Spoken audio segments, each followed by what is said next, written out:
પટેલે હાચો કીધો નથી, બધું એટલે બધું ખોટું છે. એ કીર્તિ પટેલ એટલી બધી હોય તો હામી બેહી જાય ને, એ ખજૂરભાઈ ને બોલાવે કે ભાઈ તમે મારા પ્રશ્નનો જવાબ આપો. કઈ ખજૂરભાઈ તેના પ્રશ્નનો જવાબ દેવાના નથી.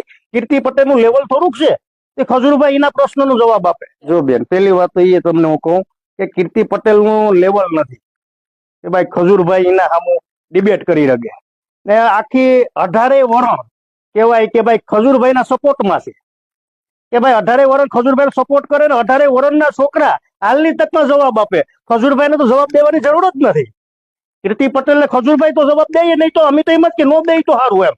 જોકે મારે ખજૂરભાઈ વાતે નથી થઈ, હું ખજૂરભાઈ ને મળ્યો નથી અત્યાર લગન, પણ અમારું કેવું એવું છે કે ખજૂરભાઈ જવાબ ન દે ને કીર્તિ પટેલ ને તો વધારે સારું છે. ને કીર્તિ પટેલ ના તો આવા બેન ઘણા દાખલા છે કે કીર્તિ પટેલ ના મારી પાસે એવા પુરાવા છે કે કીર્તિ પટેલ ના કઈક 12 કેસ તો મારી મેરે આવ્યા, ખંડણી થી માંડીને.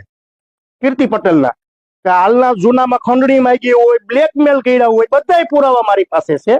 એટલે કીર્તિ પટેલ નો આ ધંધો છે, બીજું કઈ છે નહીં કે ભાઈ હારા માણા કામ કરતા હોય. અમે તો જો કે 18 વરણ ખજૂરભાઈ ને ભગવાન માને, એને મકાન નો હોય મકાન બનાવી દે એટલે 18 વરણ માને ને. એટલે જ આ કીર્તિ પટેલે આવા જે નાટક કર્યા હોય, મને તો એવું જ લાગે મામલો જ આખો તેલનો છે